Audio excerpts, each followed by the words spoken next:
aboard the Windsor Majesty. In order to safeguard our staff and passengers during COVID-19 restrictions, we ask that you remain in your allocated seats for the duration of this trip. Exposure to COVID-19 will be held for 21 days at a time in strict order so as to optimise safe distancing. There now follows a brief safety announcement in accordance with Maritime and Coast Guard Agency regulations. The main exits from this vessel consist of the two gateways on either side of the front cabin, those being the one which you entered by and the one on the opposite side. In the highly unlikely event of an emergency, additional exits may be used at the direction of the skipper and crew. These consist of the large sliding windows in the lower saloon, the windows or open sides in the front cabin, and the open sides around the upper deck.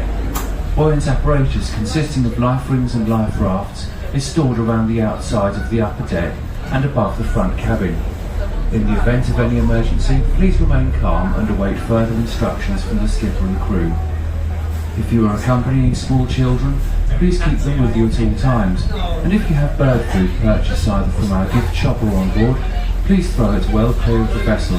Ensure also this is the only thing which you throw overboard. All rubbish must be placed in the bins provided or taken ashore. Finally, as with all our public sailings, there is to be no smoking on any part of this boat.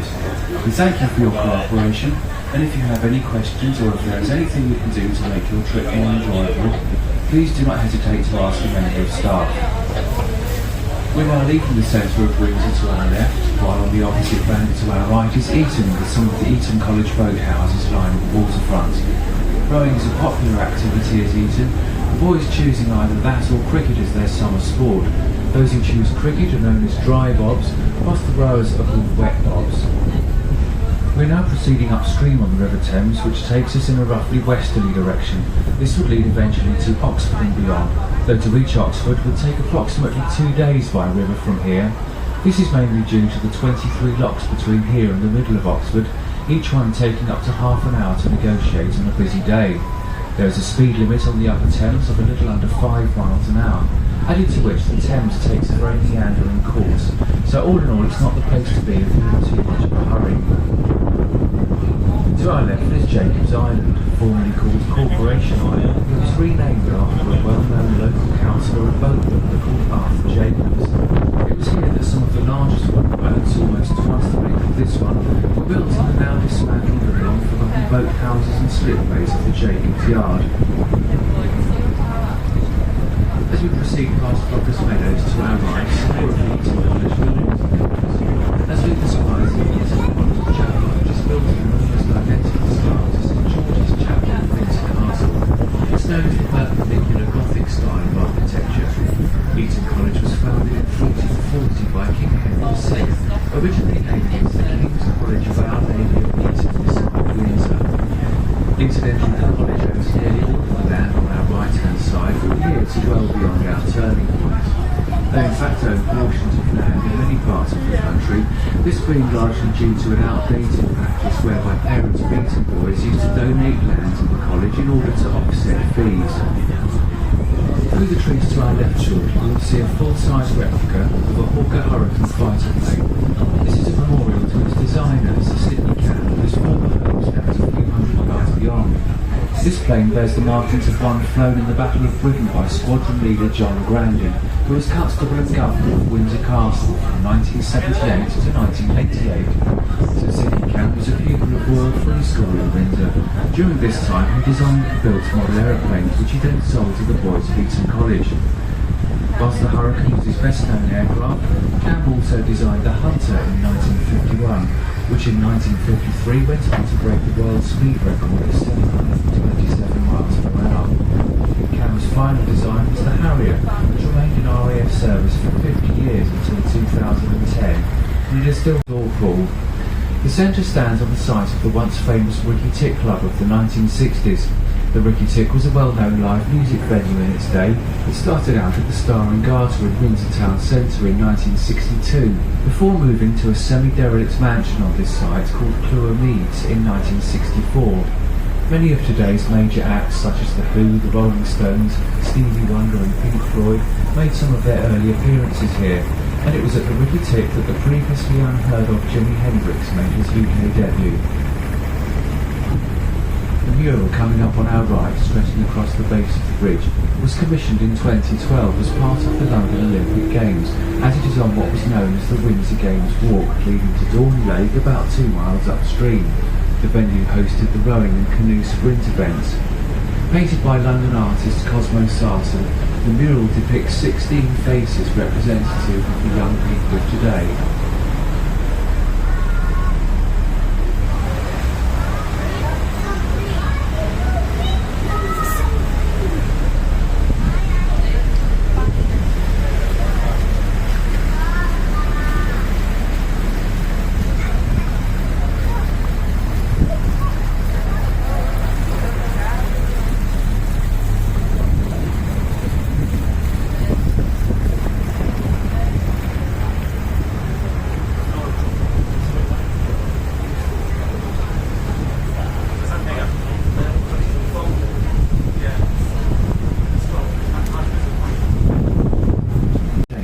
Equal to the level on the upstream side, at which point the upstream gates can open, allowing boats to continue their journey.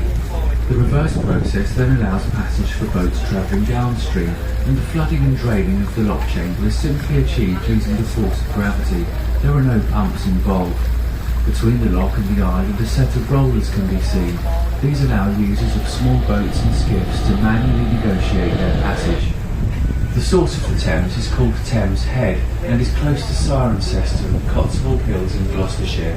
It flows downhill following the gradient of the land, and for the first 140 miles it passes through 45 of these lock and weir systems, spaced along this section which is known as the Upper Thames. The Upper Thames drops in elevation by about 300 feet, and these lock and weir systems allow the drop to occur as a series of controlled steps of a few feet each time, and there is no tidal effect on the Upper Thames.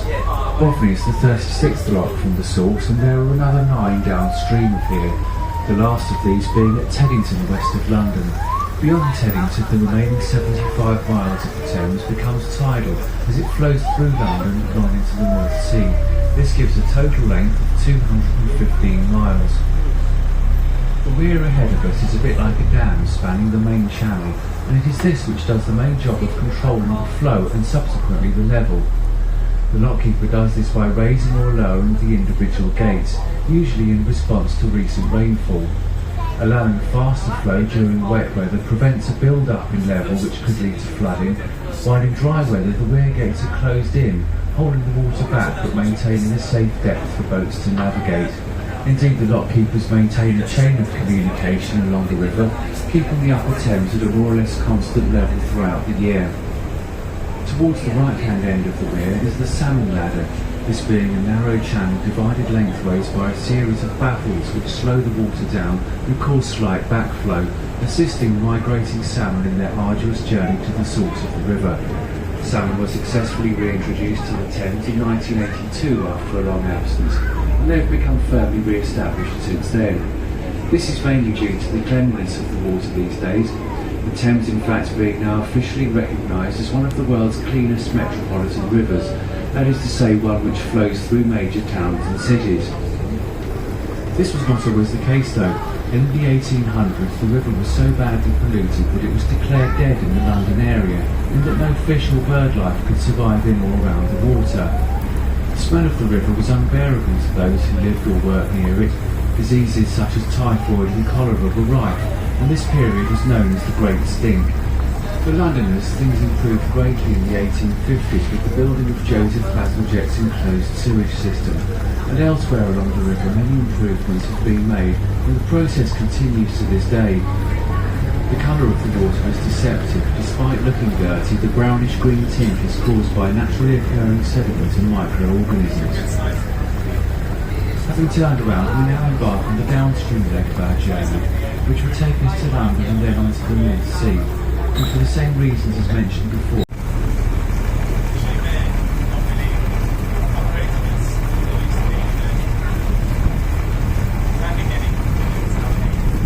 Largest in Western Europe.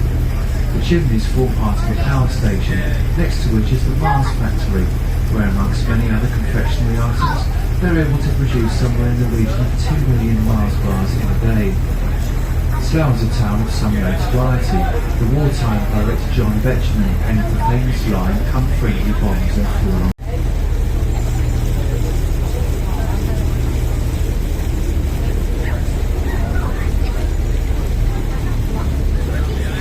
In the distance ahead of us is the western elevation of Eton College Chapel. This was completed in 1482, almost 34 years after its construction began. The small wooden footbridge coming up on our left is Long Bridge, aptly nicknamed the Chinese Bridge due to the three arches which are reminiscent of the famous willow pottery pattern. The backwater beyond the bridge is the Cuckoo Weir Stream. Although there is no weir on this stretch of water, it was considered as the location for one, which was subsequently built at Bodmin. A little further along this stream is the headquarters. The journey takes a little over 10 minutes each way and allows those goers to have a relaxing drink on board whilst avoiding the tedious traffic jams which always occur on race days. As we once again round Curra Point, we will pass the grounds of the Curra Mill House to our right, the main building being a red brick Georgian house set back from the river beyond the two cottages which are immediately visible. A mill has stood on this site since the 10th century and was mentioned in the Domesday Book as having a value of 10 shillings. It was powered by the mill stream which formed Ways Island and continued to mill corn until 1900. After this time it was converted to residential use, and during the 1970s it was the home of the British actor Michael Caine. In 1980 he sold the house to Jimmy Page, the guitarist in Led Zeppelin, who then sold the house sometime during the 1990s, but then a few years later took the opportunity to buy the house for a second time before finally selling it again in 2008. The land to our right, from the mill house to the bridge ahead, including Whiteley's Island, forms part of Clwyd village. This is the oldest part of Windsor, as there was a Saxon settlement on this site before the time of the Norman Conquest. The present town of Windsor started to develop after 1070, when William the Conqueror first laid the foundations of Windsor Castle.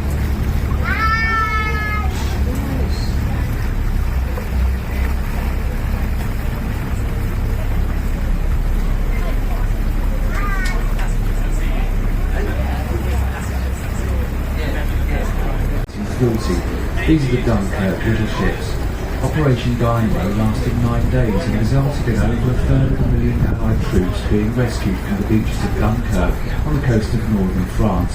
The operation was planned by Vice Admiral Ramsay, who sent out an appeal to private boat owners and operators of small commercial craft who could get close to the shore. Around 800 boats were hastily assembled, of which about 150 are still in existence. Often being of wooden construction, these little ships can usually be recognised by a small brass plaque on the wheelhouse inscribed Dunkirk 1940. They may also fly the flag of the Association of Dunkirk Little Ships, which is the cross of St George with the crest of Dunkirk in the centre. On the left-hand bank between here and the railway bridge, we'll pass two small wooden footbridges. These are the upper and lower bargeman's bridges, and as their name suggests, they were originally built to facilitate the pulling of horse-drawn barges. The bridges cross the downstream ends of the Cuckoo Weir Stream, which divides a little further up. This intriguing stretch of water can be seen by taking one of our half-hour explorer trips, which depart from the tea gardens near Jacob's Island.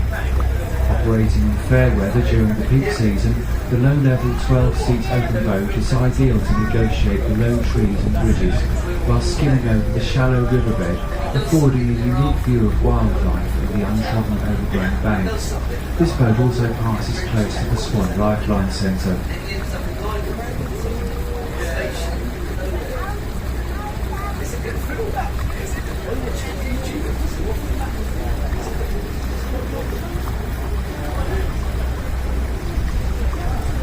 Norman Conquest, William built a ring of fortresses within 1 day's march of London, of which Windsor is undoubtedly the finest.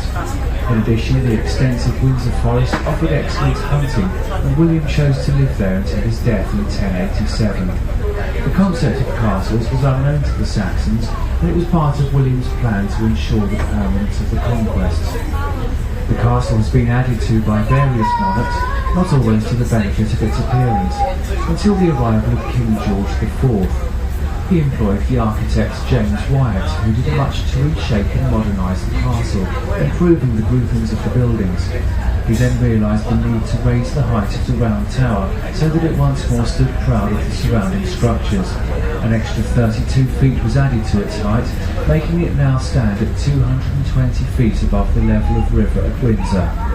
On top of the round tower is the all-important flagstaff, where traditionally the reigning monarch will fly their own royal standard when they're in residence at the castle, and when the monarch is not in residence, the Union flag is flown. As we approach the end of our trip, we see Windsor Bridge coming into view ahead. There is likely to have been a wooden crossing here in the 1100s following the construction of the castle. Records show that in 1242 permission was granted for oak trees to be felled in Windsor Forest for the construction of a new bridge between Windsor and Eton. This stood until 1819, when after damage and deterioration, a replacement was decided upon. The architect Sir Charles Hollis designed the bridge you see here today, using cast iron on buttresses of granite, and it was completed in 1824. The Windsor Corporation used to charge tolls for crossing the bridge, but after much public protest, these were abolished in 1898. In 1970, an underwater survey showed that the buttresses were becoming undermined by water erosion, and it was no longer safe to carry the weight of modern traffic.